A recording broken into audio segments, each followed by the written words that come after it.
Desa Cikahuripan selalu tampak tenang di siang hari. Sawah hijau terbentang, burung-burung kecil berterbangan, dan warga saling menyapa dengan senyum sopan. Namun, saat matahari tenggelam, desa itu berubah menjadi tempat yang enggan disebut namanya. Banyak yang percaya cinta di desa itu tidak selalu lahir dari hati. Sebagian dipanggil dari dunia lain.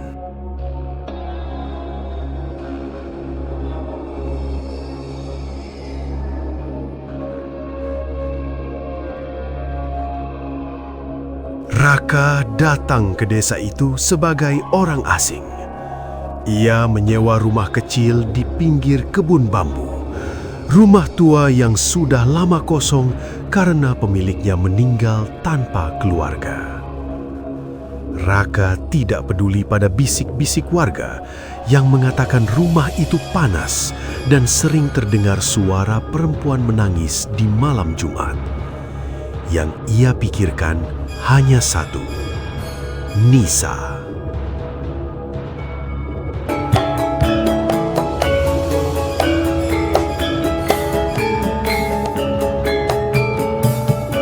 Nisa adalah gadis desa yang cantiknya sederhana, dengan mata sendu dan senyum yang jarang muncul.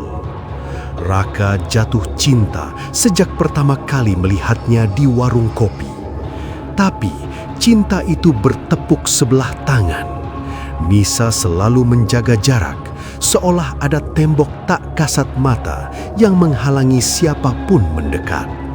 Bahkan lelaki desa sendiri pun enggan terlalu lama berbicara dengannya. Raka mulai putus asa ketika mendengar bisikan dari seorang lelaki tua di warung. Dengan suara pelan dan mata yang tak pernah menatap langsung, lelaki itu berkata, "Kalau ingin dicintai tanpa syarat, ada jalan cepat, tapi bayarnya bukan uang." Kalimat itu terus terngiang di kepala Raka seperti doa terbalik yang memanggil kegelapan. Malam itu, Raka mengikuti petunjuk samar menuju sebuah gubuk di tengah hutan bambu. Di sana tinggal seorang dukun tua bernama Mak Sari yang konon bisa membuka hati yang tertutup. Gubuk itu berbau kemenyan dan tanah basah. Mak Sari menatap Raka lama, lalu tersenyum tipis. "Pengasihan itu bukan membuat orang mencintaimu," katanya, "tapi membuat arwah mencintai melalui tubuh manusia."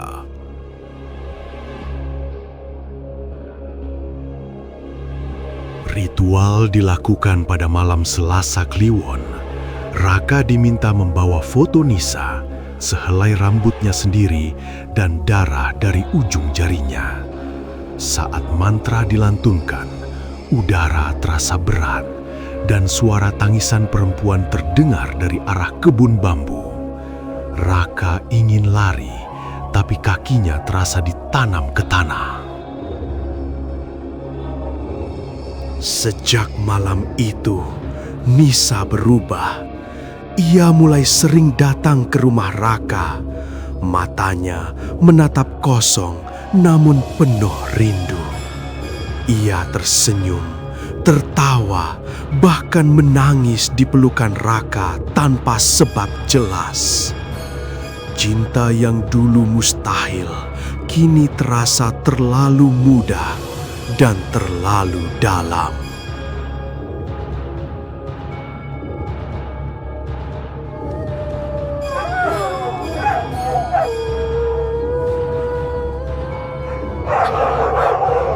Warga desa mulai menjauh. Mereka melihat sesuatu yang aneh pada Nisa.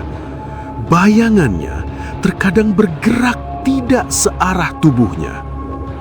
Pada malam tertentu, ia berbicara sendiri dengan suara parau, memanggil nama Raka seperti doa dan kutukan sekaligus. Anjing-anjing melolong setiap kali Nisa lewat. Raka kembali mendatangi Matsari, panik dan ketakutan. Namun gubuk itu sudah kosong, dipenuhi tanah runtuh dan kain kafan lama. Seorang warga berbisik, Matsari sudah meninggal puluhan tahun lalu. Ia dikenal sebagai perempuan yang mati bunuh diri karena pengasihan yang berbalik memakan jiwanya sendiri. Ya. Cinta harus dibayar setara. Kau memintaku mencintaimu, sekarang giliranku memiliki. Pada malam purnama, Nisa datang dengan gaun putih. Wajahnya cantik, tapi matanya hitam legam tanpa cahaya. Ia memeluk Raka erat, terlalu erat hingga tulang terasa nyeri. Dengan suara yang bukan miliknya, ia berbisik, "Cinta harus dibayar setara. Kau memintaku mencintaimu, sekarang giliranku memiliki."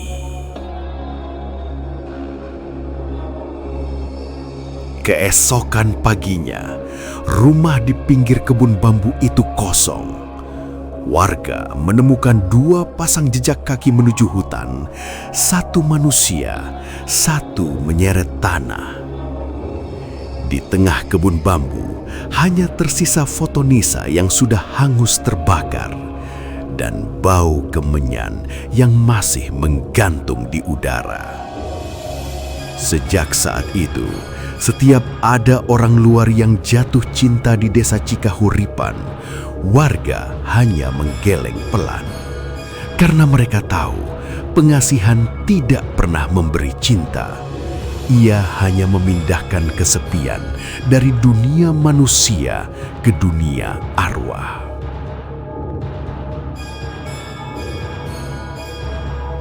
Yang mau kaos ini, jangan lupa subscribe, like, share. Terima kasih. Yang mau kaos ini jangan lupa subscribe, like, dan share. Terima kasih. Pengasihan itu belum selesai.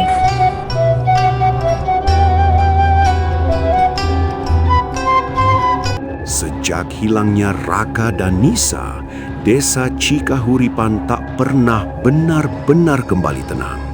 Sawah tetap hijau, burung tetap bernyanyi, tapi udara terasa berat, seolah ada sesuatu yang menggantung, menunggu dipenuhi. Warga sepakat satu hal, pengasihan itu belum selesai.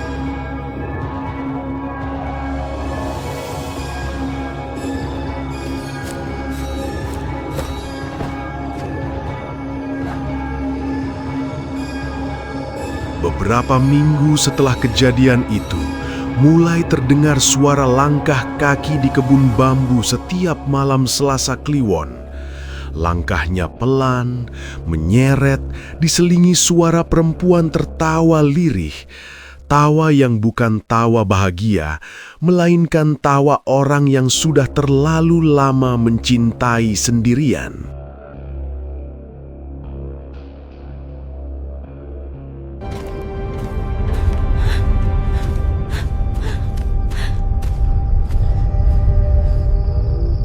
Orang pertama yang melihatnya adalah Asep, pemuda ronda malam.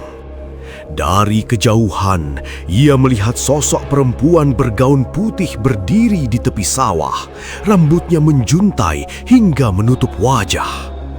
Yang membuat darah Asep membeku bukan penampakannya, melainkan bayangan di tanah.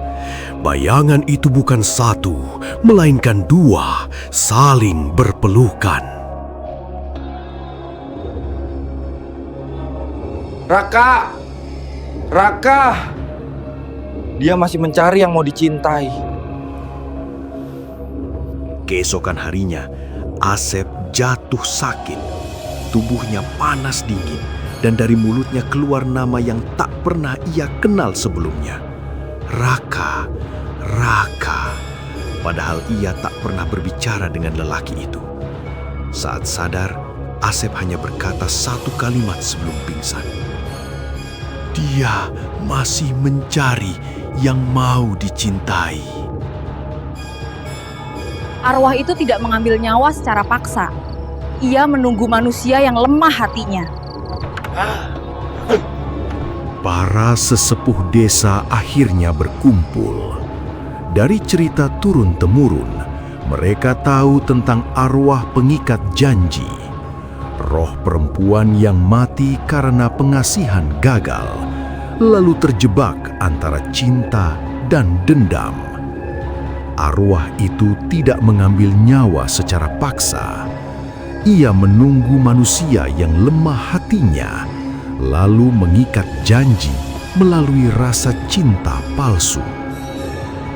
Malam Jumat Kliwon berikutnya, seorang pendatang bernama Dian tiba di desa. Ia sedang patah hati dan memilih mengasingkan diri. Tanpa tahu apa-apa, ia menyewa rumah yang sama, rumah Raka dulu. Sejak malam pertama, Dian bermimpi didatangi perempuan cantik yang menangis di dadanya, memanggil namanya dengan suara penuh rindu. Dian mulai merasa dicintai. Ia merasakan kehangatan yang tak pernah ia dapatkan dari manusia manapun. Namun, setiap bangun tidur, ada bekas tangan di lehernya, seperti habis dipeluk terlalu lama. Dan setiap ia bercermin, sesekali wajah perempuan lain muncul di balik pantulan wajahnya sendiri. Aku mencintaimu. Aku Mordi. Tapi aku tak boleh sendiri. Pada malam ketujuh, Dian mengikuti suara panggilan menuju ke kebun bambu. Di sana berdiri Nisa, atau sesuatu yang menyerupainya. Wajahnya cantik sempurna, tapi matanya kosong, seperti lubang yang menyimpan ratusan nama. Dengan senyum lembut, ia berkata, "Aku mencintaimu, tapi aku tak boleh sendiri."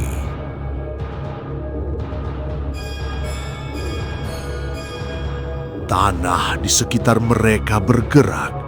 Dari balik kabut muncul sosok Raka. Kulitnya pucat, matanya cekung, dan dadanya berlubang hitam. Ia berdiri di samping Nisa, menggenggam tangannya erat.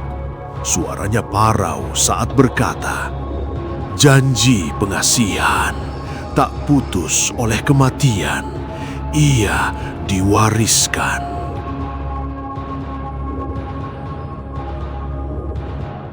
Cinta manusia singkat. Cinta arwah abadi. Dian berteriak, tapi suaranya hilang. Kaki-kaki tak kasat mata menariknya ke tanah basah. Saat tubuhnya tenggelam perlahan, Nisa berbisik, "Cinta manusia singkat, cinta arwah abadi." Pagi harinya, warga menemukan jejak baru menuju kebun bambu. 3 pasang kali ini.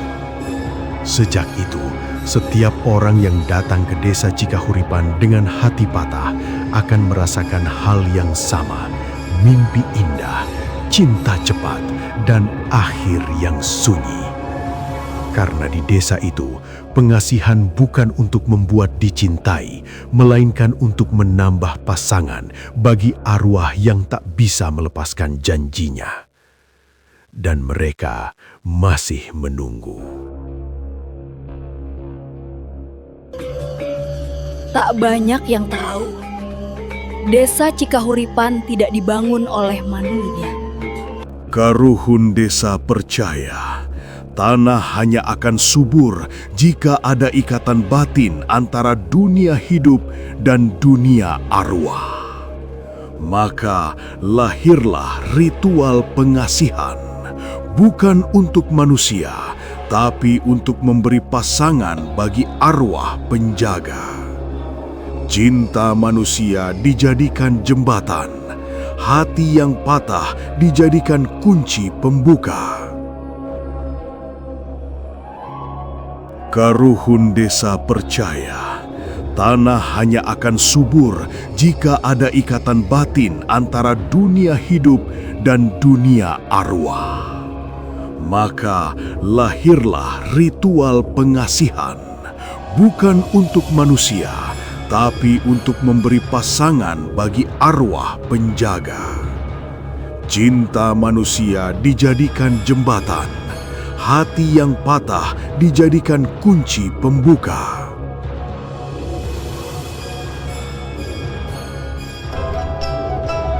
Mak Sari bukan dukun sembarangan.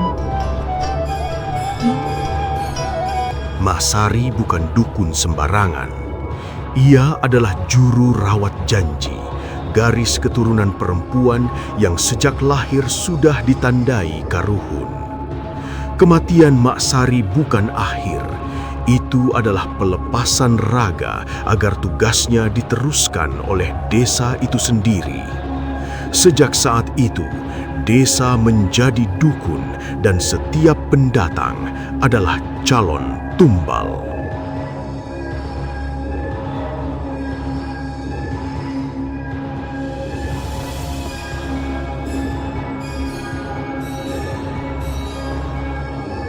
Raka tidak kebetulan jatuh cinta pada Nisa.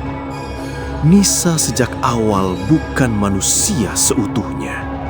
Ia adalah wadah, keturunan perempuan yang darahnya sudah diikat karuhun sejak lahir. Tubuhnya dipinjam, hatinya dikosongkan, agar arwah pengasihan bisa masuk dan memilih pasangan baru. Raka dipilih karena kesepiannya tulus, cinta yang terlalu dalam tanpa perlindungan doa karuhun. Saat ia memohon pengasihan, ritual itu sebenarnya menyempurnakan takdirnya, bukan mengubah nasib. Ia tidak diseret, ia dipersembahkan. Para sesepuh desa tahu semuanya. Setiap langkah, Para sesepuh desa tahu semuanya. Setiap langkah, setiap hilangnya orang luar selalu diiringi sesajen kecil di sawah dan doa-doa berbahasa Sunda kuno yang tak lagi dipahami artinya. Mereka menyebutnya ngariksa lembur, menjaga desa agar tidak lapar. Ketika Dian datang, itu bukan kebetulan. Desa sudah haus, sawah mulai retak, padi menguning sebelum waktunya. Karuhun meminta pengganti, maka mimpi dikirimkan, cinta ditumbuhkan, dan janji diikat ulang, seperti yang selalu terjadi. Ia telah menjadi penjaga baru, berdiri sejajar dengan arwah perempuan yang dulu memanggilnya. Arwah Raka kini bukan korban. Ia telah menjadi penjaga baru, berdiri sejajar dengan arwah perempuan yang dulu memanggilnya. Cintanya tidak lagi milik manusia. Ia adalah bagian dari sistem, rantai yang tidak boleh putus. Setiap malam tertentu, jika seseorang berdiri di kebun bambu dan mendengar bisikan cinta, itu bukan godaan. Itu adalah undangan resmi dari karuhun. Dan siapapun yang menjawabnya berarti telah menyetujui perjanjian tanpa sadar.